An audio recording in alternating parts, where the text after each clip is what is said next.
masuk kuliah, ngambil jurusan Desain komunikasi visual. Tadinya rek hukum kan anjing datang sampai ke beung-beung kumaha rek hukum saha gitu kan. Moal nu percaya ini. ketemu lagi ya sama konten intisari ini lah. Ngomong naon anjing? Nggak tahu. Oke ya, saya Bajiman ya, anjing Bajiman. Di sini saya ditemenin sama CS kami ya. Seorang mahasiswa aktif. Tapi di samping itu dia itu seorang artis tato, piercer gitu, artis piercing. Jadi bukan mahasiswa sekedar mahasiswa aja yang kupu-kupu gitu. Ya ini langsung kenalin aja CS kami, Awe Astro. Ayo semuanya. Terus anjing, nih pengen tahu nih dari kapan sih punya cita-cita jadi artis tato? Paling saya ralat dikit ya. Saya bukan artis tato sih sebenarnya, maksudnya saya masih tukang tato lah disebutnya. Kalau pakai bahasa Sunda menang teh? Menang kan? Ini nggak bisa dikatkan. Foto. Santai. Sebenarnya kalau untuk saya dibilang artis tato masih jauh lah experience ya. Masih jauh banget gitu. Maksudnya saya mah masih bisa disebutnya tukang tato lah. Masih banyak yang harus saya pelajarin di dunia tato, masih panjang lah. Kalau nyebutin kapan awal saya suka sama tato mah udah lama pisan atuh. Saya teh ditato teh dari SMA kelas 1. Saya tato SMA kelas 1 kalau nggak salah. Di ping-ping anjing ku babaturan aing bari jeung nyeun koi jadina lele gitu. Tapi eta jadi cerita orang bahwa orang geus apal perjalanan babaturan urang ge ayeuna geus edan natona gitu. Jadi semuanya ya by proses, by experience gitu. Jadi udah lama pisan lah orang kenal sama dunia tato mah udah lila lah. Tapi itu dari zaman SMA tuh kan udah ditato tuh. Kendala di sekolah punya tato di umur segitu, lasi sekolah gimana sih? Aing mah bager atuh. Gua mah bager di sekolah. Maksudnya baru yang lain mah anak-anak yang lain make calana teh nu carut bray, buuk ka ronrong. Urang mah kumaha carana gua udah punya tato tapi nggak jadi di blacklist gitu di sekolah. Jadi kan kudu baik gitu di sekolah, kudu bager lah. Tara nyeun ulah lah, jadi nepi ka lulus aman urang. Nu apal urang tatoan. Ketipu kan kalian. Berarti ya bisa disimpulin gitu. Awe tuh ditato dari kecil berarti udah bulat gitu, dia tuh suka tato dari kecil sama resikonya dari zaman sekolah dia umpet-umpetin terus dia berpenampilan rapi tapi orang gak apal gitu ente teh hayangna siga nu lain merenya, cuman karena yang nutupin tato karena resikonya kudu gitu akhirnya diambil lah anjing gokil. Karena dulu mah pergaulan teh kamu kan apalagi saya dulu sekolah di Jakarta. SMP, SMA saya di Jakarta dulu. Pergaulan teh gua teh nggak main sama yang sepantaran, tapi main yang udah yang gede-gede, maksudnya yang udah senior. Waktu itu masih buat dari situ orang ngeliat kok keren, orang punya tato teh kayak keren gitu ya. Dari situ langsung lah orang bikin kelas 1 SMA, kalau nggak salah orang bikin tato pertama tuh.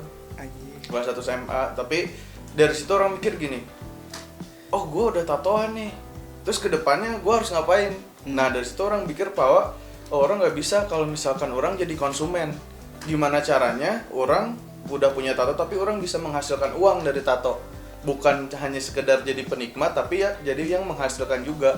Itu yang apa ya, yang memotivasi orang sampai sekarang gitu. Karena gua dari dulu ditanya misalkan mana cita-cita naon, pilot lain naon, jadi tukang tato aing mah ketika ira ge eta gitu. Orang gua udah sampai darah-darah lah, dalam artian orang mati-matian di tato ini, belajar kayak gimana pun orang tekunin gitu. Karena tato mah nggak ada, tato itu ada awal tiada akhir. Kalau menurut orang ada awal tiada akhir. Lu udah bikin satu, pasti mana bakal nambah terus gitu kalau menurut orang. Terus nih we, kan tadi emang udah cita-cita udah bulat nih, pengen jadi artis tato. langkah awal awe nih pengen ngelangkah ke cita-cita itu gimana sih ceritanya? Dulu orang waktu awal masih jadi konsumen sering orang ditato sama anak-anak sampai akhirnya orang mikir bahwa orang harus belajar tato, orang harus diajar. Tapi kan setahu orang, ralat kalau orang salah, setahu orang itu nggak ada kan yang namanya sekolah tato. Walaupun ada, mungkin ada yang udah profesional, mereka buka kelas masing-masing dan itu harganya nggak murah. Orang dulu punya kesempatan untuk belajar di salah satu studio besar lah, menurut orang udah besar namanya di Indonesia. Penuh perjuangan juga itu. Orang kelas berapa? Orang kelas 2 apa kelas 3 SMA itu orang udah belajar tato, tapi nggak langsung belajar. Karena gue nggak punya duit untuk bayar sekian besar uang untuk belajar tato.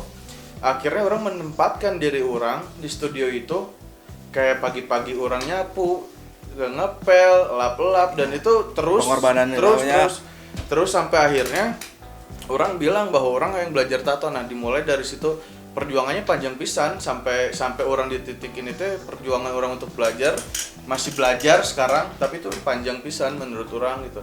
Sampai akhirnya tahun berapa ya, gua keluar karena ada satu masalah, keluar dari studio itu, mencoba untuk buka sendiri.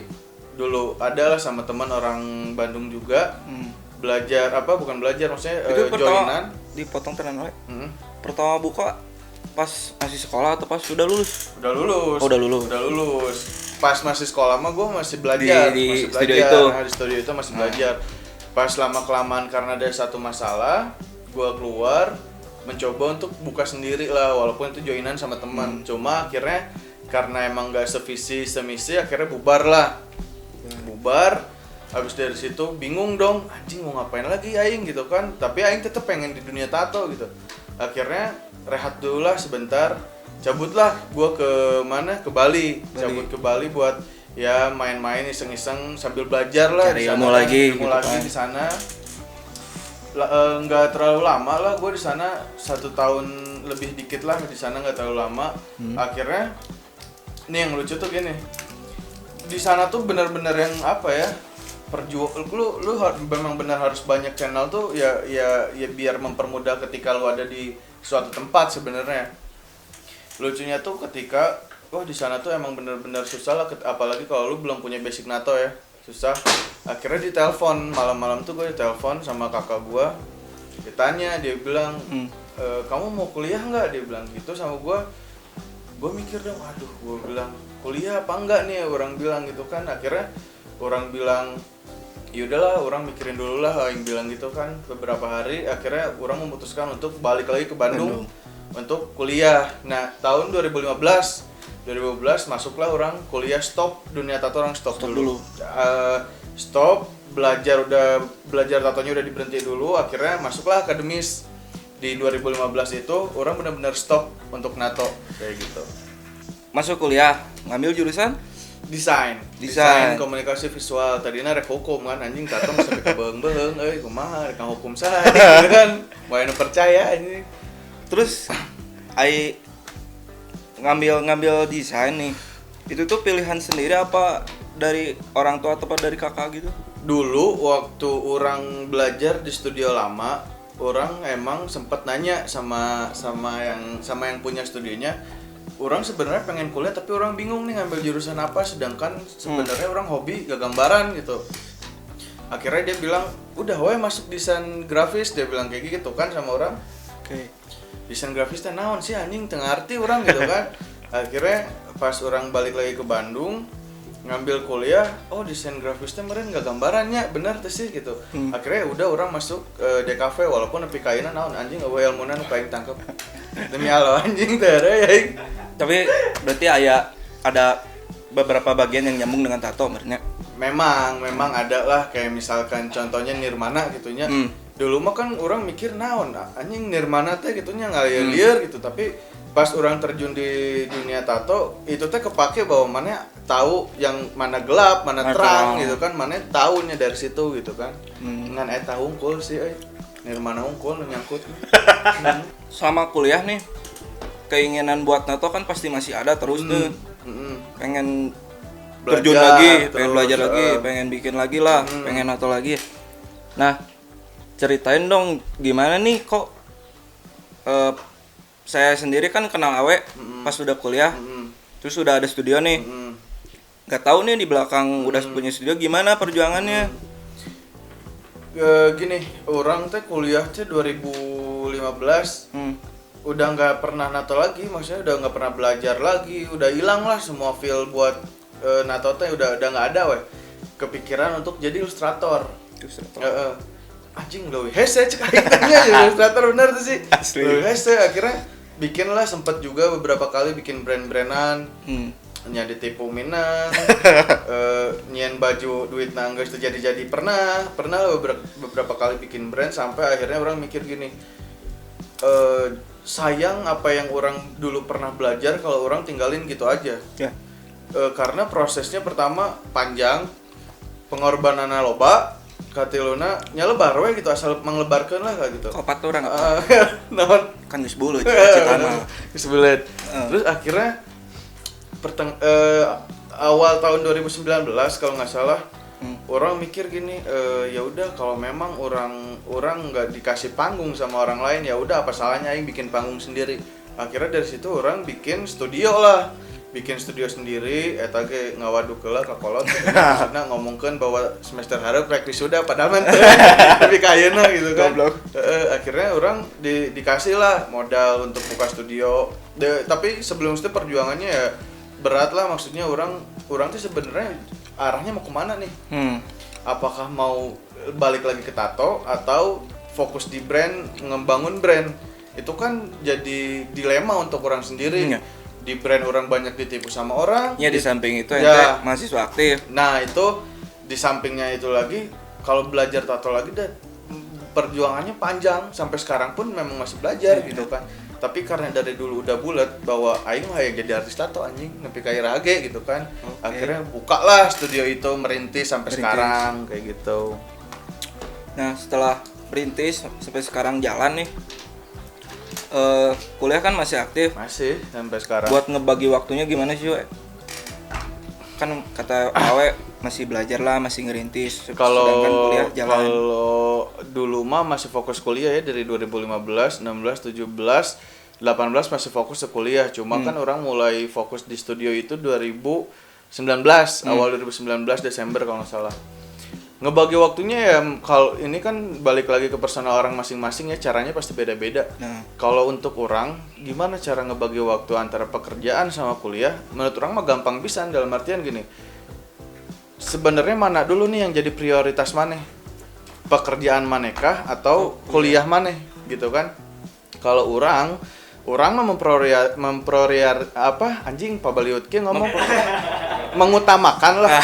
Masih mengutamakan kuliah karena itu kan pertama keinginan orang tua, biaya dari orang tua segala macam gitu kan. Orang masih mengutamakan kuliah. Jadi gimana caranya? Lihat dulu maneh dalam dari Senin sampai Sabtu tuh maneh jadwal kuliah maneh hari apa aja sih? Tugas maneh apa aja? Beresin itu dulu semua. Udah beres itu semua baru maneh loncat ke pekerjaan maneh. Kalau orang menerapkannya seperti itu. Menyesuaikan lah ya. Jadi kalau kata orang, anjing orang mah nggak bisa kerja sambil kuliah, maneh manja menurut orang. Buktinya kalau maneh bisa memanage waktu maneh dengan baik dan benar, orang bisa-bisa aja walaupun orang telat lulus kuliah gitu kan, tapi setidaknya apa yang orang jalanin sama hobi orang dua-duanya jalan gitu. Walaupun orang bukan orang yang multitasking dalam artian bisa jalan langsung serentak dua-duanya nggak bisa, tapi tetap ada pengorbanan di balik itu gitu. Soalnya lengan duanya genep. Mun 10 mah bisa hiber aja. Nah, itulah. Jadi buat yang di luar sana yang dia kuliah, dia sambil kerja, menurut orang yang manage waktunya sebaik mungkin gitu. Kapan mana harus kerja, kapan mana harus kuliah, lihat juga mana yang harus diutamakan. Kalau misalkan yang harus diutamakannya kayak orang kuliah, sebisa mungkin kerjaan kuliah orang beresin dulu, baru loncat ke pekerjaan orang. Tapi kalau misalkan yang diutamain kerjaan ya beresin kerjaan mana yang baru ke kuliah gitu. Kalau menurut orang. Berarti sih oke. Dilihat dari berarti bisa kalau kesebut arak. arak putih. Pahit putih. Pahit. Berarti bisa disebut sibuk oke berartinya kesehariannya. Anta oke sih ayo orang. Iya, we sibuk naon atuh. Ya kan aya orang umum mah yang kuliah di samping kuliah ya masih main merendah umurnya. Masih pasti suka main. Nah, Iya. berarti ada pengorbanan untuk yang lain juga Iya, ya. maksud orang kan di sini kenapa orang bilang memanage waktu sebaik-baiknya? Hah? Ya manage ketika mana harus main ya main Main. lah maksud orang, tapi dengan waktu yang mana manage sebaik-baiknya agar mana tidak keteteran, kuliah mana keteteran, kerjaan mana keteteran, ulin menggeus ada hobi kabeh ge gitu Ya. kan. Ya manage waktu lah baik-baiknya kalau menurut Aji. orang. Enggak susah. Keraing sih gitu.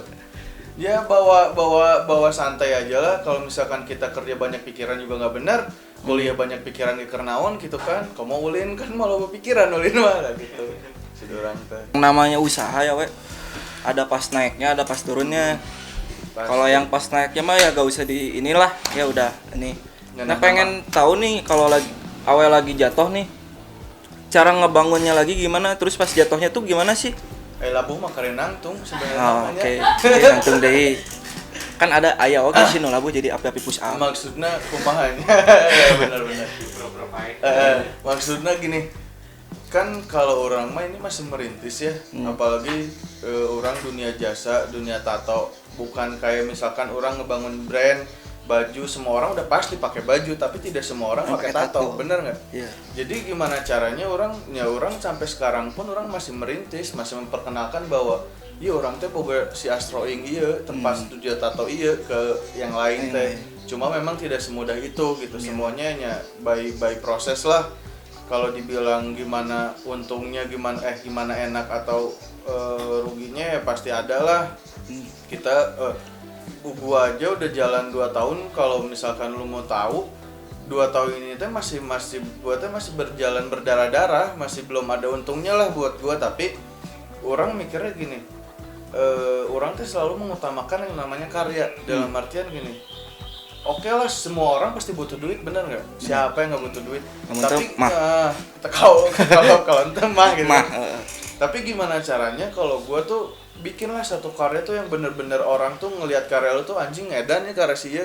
Kalau masalah duit mah belakangan lah. Ketika karya lu udah bagus, duit mah bonus nuturkeun gitu. Tapi orangnya tidak selalu munafik seperti itu, dalam ya. artian banyak bahan yang harus orang beli, banyak yang harus orang ganti segala macam, apalagi di tato, dunia tato itu benar-benar harus dijaga kebersihannya segala Steril. macam, steril gitu kan. Tapi ya merintis mah pasti berdarah-darah lah, tapi orang tahu bahwa kedepannya nggak akan orang selama ini gitu, Jangan nggak gini akan terus. selama gini terus, maksud orang kayak gitu. Jadi bangun dina dengan cara seperti itu namanya hudang Ya, deui. ya percaya aja bahwa mana bisa, udah itu aja.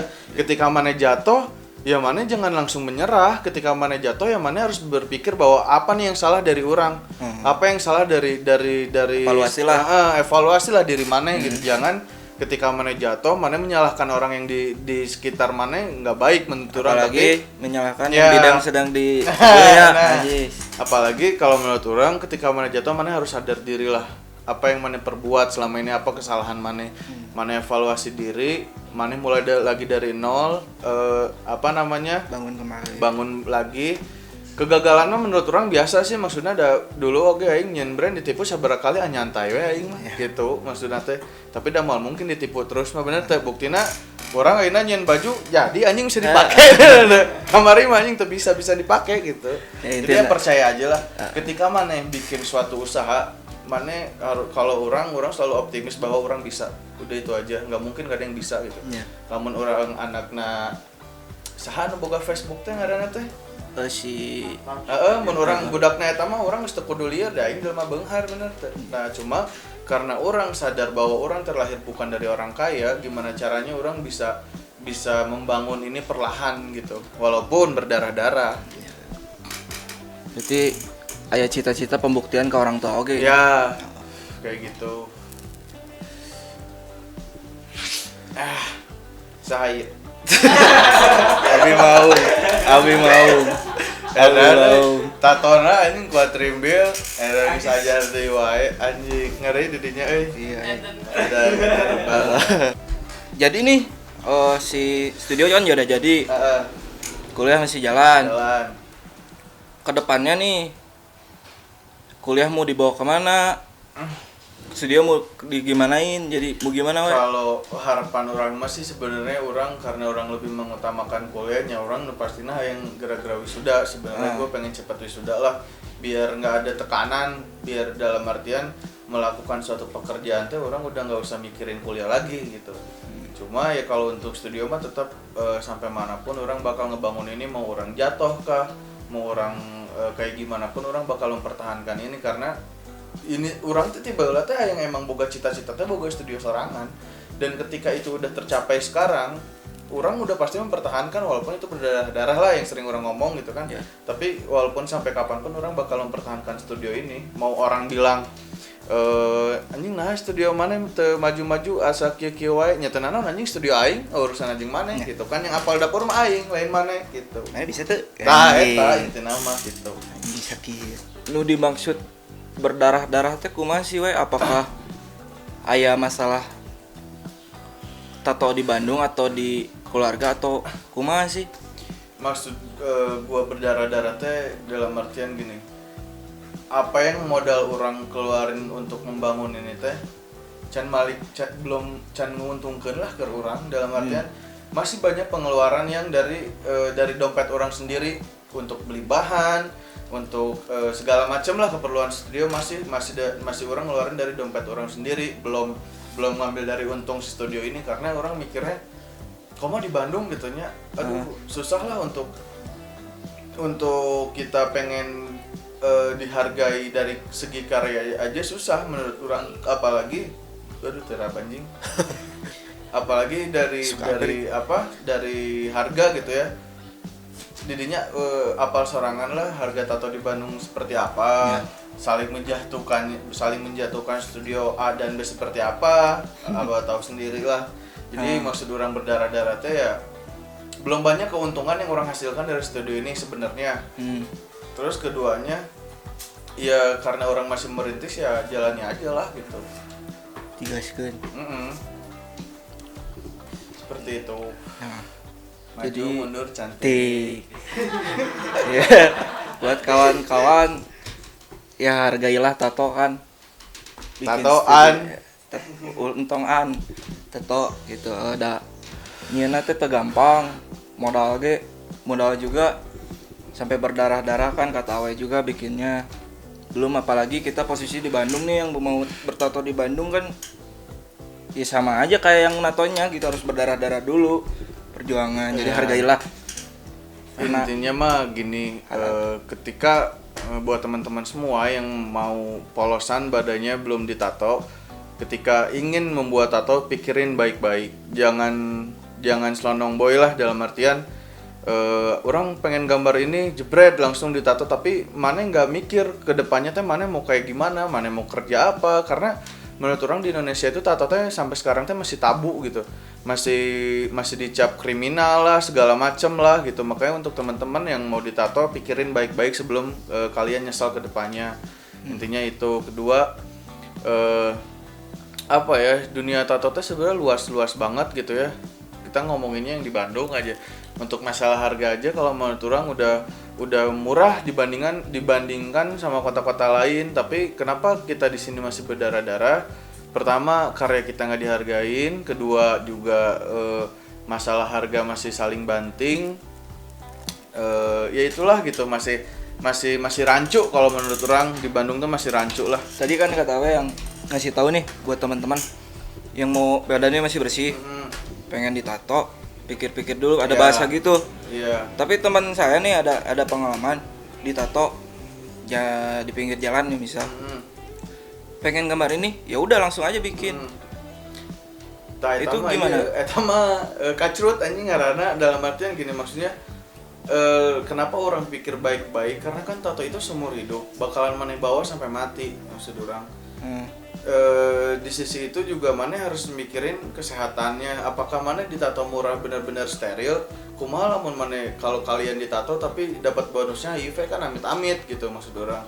Makanya bukan menghindari tapi kunjungilah studio tato yang tepat bukan yang murah kalau menurut orang.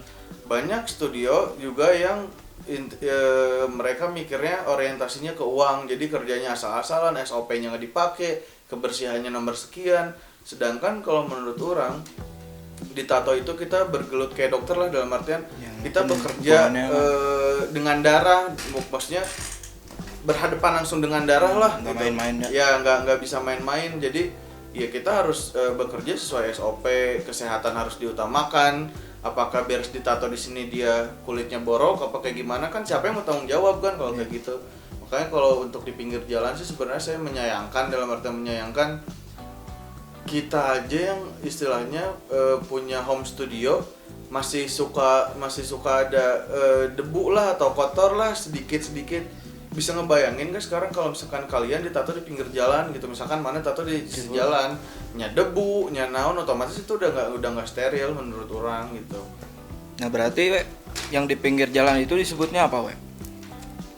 Nya sarwakan itu tukang tato, tapi meren pertama orang nggak tahu ya visi misinya mereka membuat tato di pinggir jalan itu kayak gimana.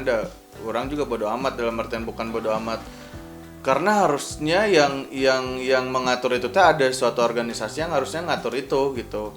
Cuma kan ya namanya orang butuh dahar gitu kan, naon ge wilayah konsumen nama digawean we gitu kan.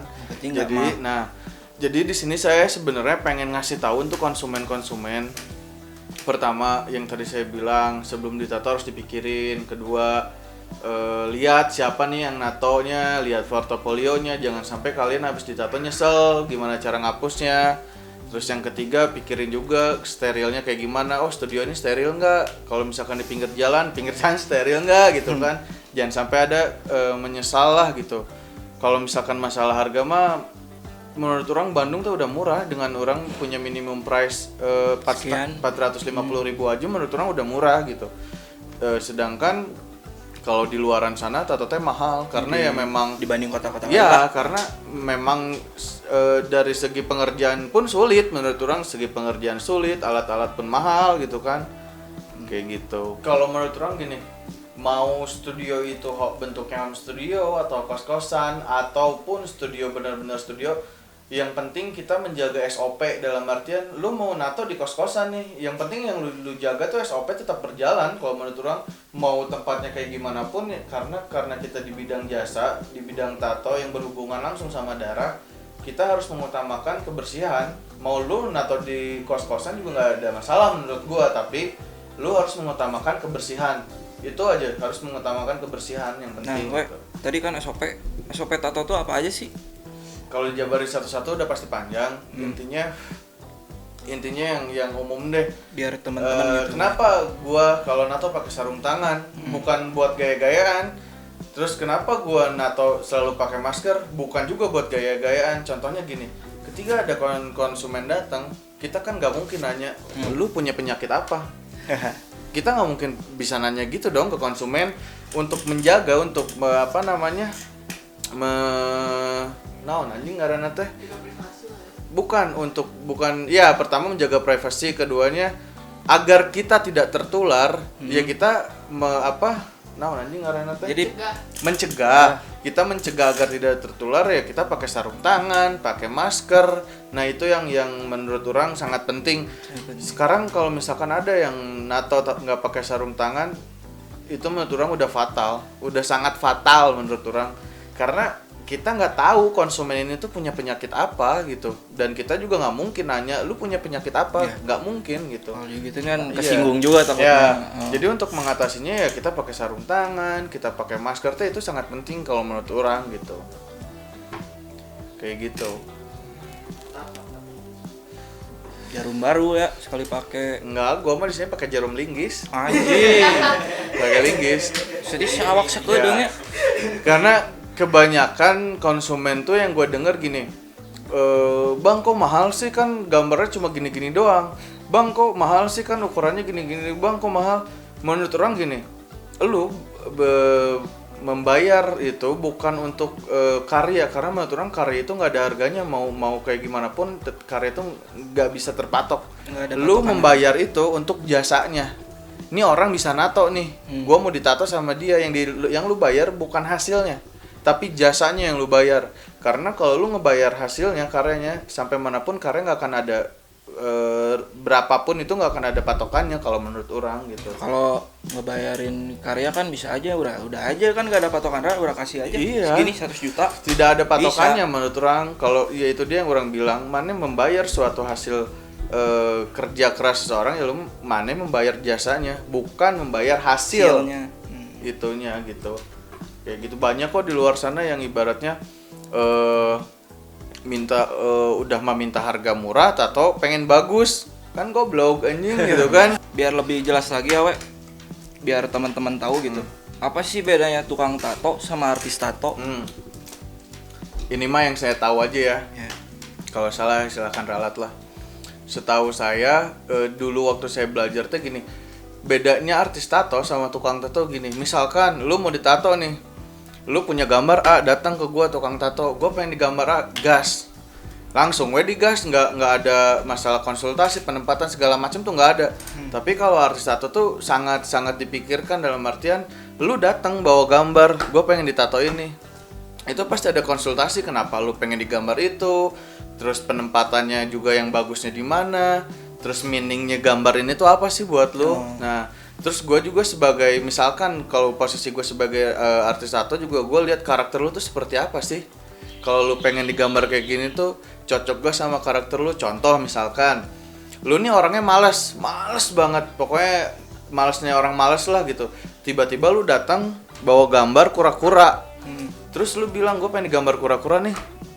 Terus gue sebagai artis tato pasti gue nanya, lu kenapa pengen digambar kura-kura? Soalnya kura-kura umurnya panjang, bla bla bla segala macem. Tapi ketika gue ngelihat karakter lu juga males, segala males, terus ditato kura-kura, itu bakalan, menurut gue itu bakalan jadi, wah lu bakal males banget gitu. Emang kura-kura umurnya panjang, tapi kan lelet. Nah, jadi kalau menurut gue jadi artis tato tuh susah lah, banyak yang harus dipikirin. Dari segi ketika konsumen datang pengen gambar ini juga harus ada konsultasi sebelumnya. Jadi bukan hanya orientasi ke uang, tapi benar-benar apa karya yang kita bikin itu bisa satu karakter sama konsumen kita. Kayak gitu. Kalau tukang tato mah, lu mau gambar apa ya gue kerjain, orientasi gue udah ke duit aja gitu. Kalau menurut orang ya, kalau salah silakan ralat gitu. Berarti nggak mikirin si kliennya juga berarti ya? Iya memang. Berarti nggak mikir yang tato tuh dibawa sampai mati. Jangan dihurungkan goblok. Oh ya maaf. Lupa.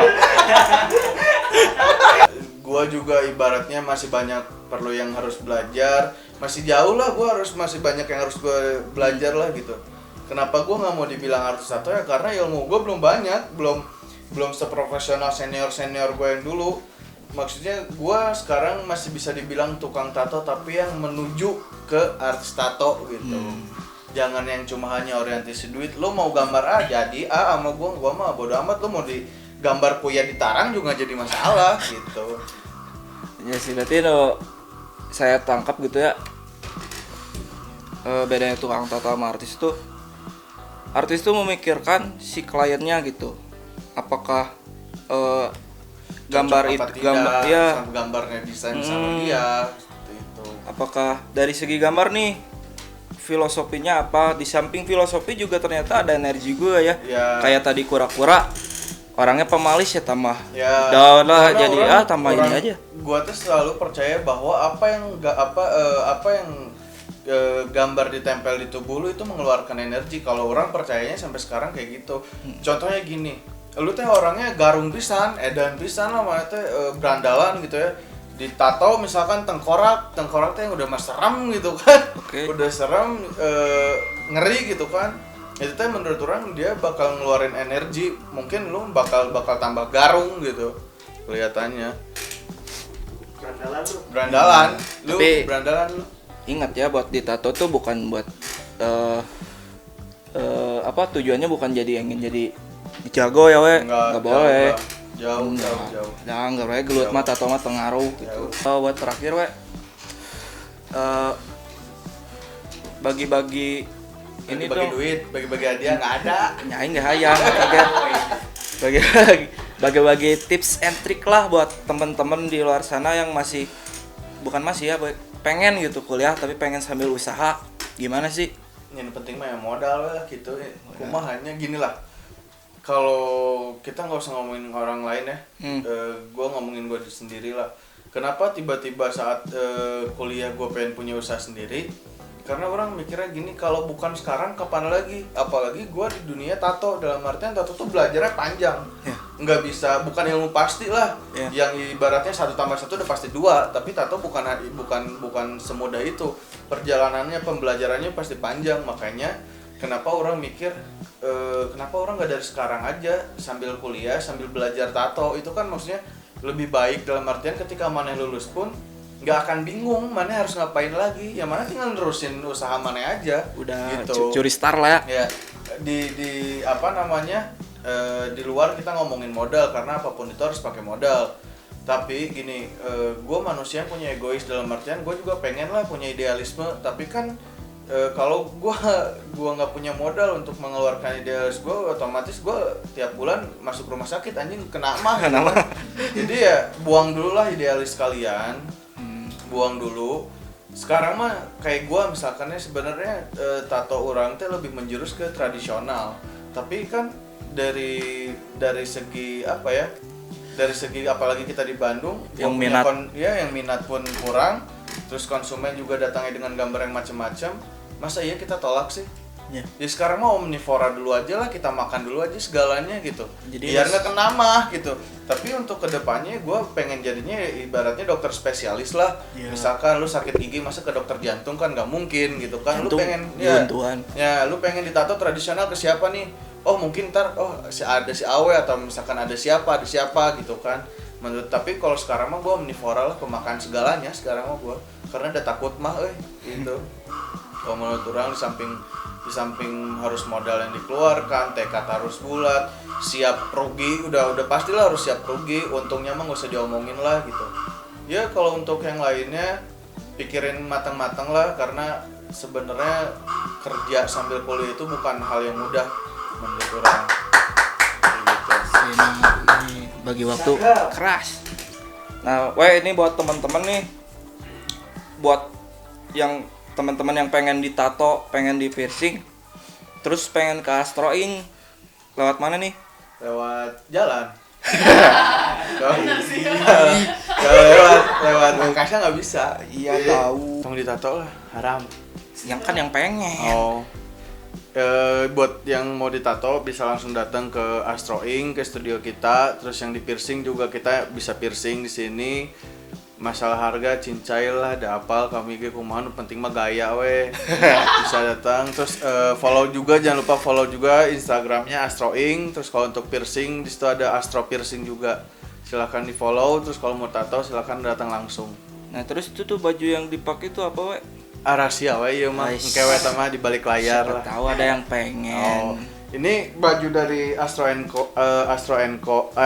Co, brand saya juga. Buat yang mau barudak motor atau misalkan barudak tato atau yang lain mau beli, silahkan bisa langsung juga ke studio beli bajunya. Mirah lah di saya mah, aman, cincai. Akun sosmednya we? Sosmednya kalau Astro & Co ada Astro & Co juga buat yang brand. Oke, Jos. Jadi segini aja kayak ke teman-teman, cerita senang, keluh kesahnya, terus posisi di bawahnya, di atasnya dari Awe gitu, seorang mahasiswa tapi yang bulat nih dari kecil. Dah emang bulat awak aing mah ya. Dan cita-citanya bulat gitu. Akhirnya disambil kuliah kan keren gitu. Nggak semua orang bisa kayak gini. Bisa jadi contoh juga buat kalian teman-teman yang pengen kuliah sambil usaha gitu. Jangan takut mencoba. Jangan takut mencoba. Gas kemana ge. Jangan kapokan, kan tadi teman-teman juga udah nyimak kali ya. Awe jatuhnya gimana? Kalau misalkan kapokan mah mungkin saya nggak akan berada di titik ini sekarang. Walaupun sampai sekarang pun masih merintis gitu. Jangan takut untuk mencoba, jangan takut entarnya jatuh gimana, jalannya aja terus. Kedepannya mah nggak ada yang tahu kita gitu. Jadi intinya gitulah kawan-kawan ya. Sampai jumpa di video next ntar ada kejutan-kejutan mahasiswa-mahasiswa keren yang lainnya ya. Jadi pantengin terus channel ini, oke? Oke, kan. Eta nu ulah dipotong. Oke.